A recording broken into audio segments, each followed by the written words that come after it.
సంక్రాంతి అయిపోయిన తర్వాత వచ్చే భావోద్వేగాలపై తెలుగు కథ.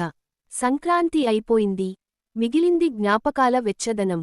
సంక్రాంతి పండుగ అయిపోయింది, ఇల్లు మళ్లీ నిశ్శబ్దంగా మారింది. ముందు రోజులన్నీ నవ్వులతో, మాటలతో నిండిపోయిన ఇంట్లో ఇప్పుడు గడియారం టిక్ శబ్దమే ఎక్కువగా వినిపిస్తోంది. అమ్మ తెల్లవారుజామున లేవడం లేదు, ముందు రోజులా ముగ్గుల కోసం నీళ్లు చల్లడం లేదు. ఆవరణలో ఇంకా ముసురుకుంటున్నాయి ఎండిపోయిన గొబ్బెమ్మల గుర్తులు. నాన్న మేడమీద కూర్చుని, ఈ సంవత్సరం కూడా పిల్లలు బాగా వచ్చారు అంటూ లోపల చిరునవ్వు నవ్వుతాడు. కాని కళ్లలో మాత్రం ఖాళీ కనిపిస్తుంది.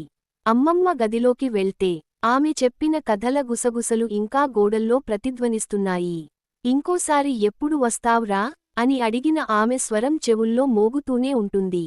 చిన్నపిల్లల పటాకులు అయిపోయాయి, గాలిపటాలు మేడపై మౌనంగా పడుకున్నాయి. పాకం వాసన ఇంకా వంటింట్లో మిగిలే ఉంది, కాని తినేవాళ్లు లేరు. రైలు స్టేషన్లో చేసిన వీడ్కోలు గుర్తొస్తుంది. అమ్మ కన్నీళ్లు దాచుకుంటూ చెప్పిన మాట, జాగ్రత్తగా వెళ్ళు నాన్నా. ఆ మాటే గుండెలో భారంగా నిలుస్తుంది. సంక్రాంతి ఒక పండుగ కాదు, అది కుటుంబం కలిసిన క్షణం.